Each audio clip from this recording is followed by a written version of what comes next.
என்ன வாதம் என்கிற சஞ்சலங்கள் இருக்கிறது. சஞ்சலப்படாது என் அன்பு தேவ பிள்ளையே. கர்த்தர் உன்னை கைவிட மாட்டார். கர்த்தர் உன்னை காப்பாற்றுவார். கர்த்தர் உன்னை நடத்துவார். கர்த்தர் உன்னை உயர்த்துவார். கர்த்தர் உன்னை வாழாக்காமல் தலையாக வாழ வைப்பார்.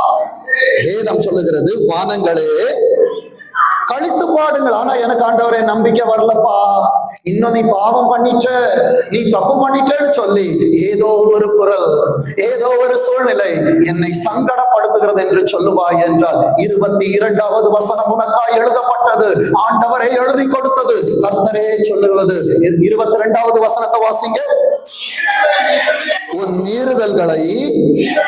மீறுதல்களா என்ன தெரியுமா?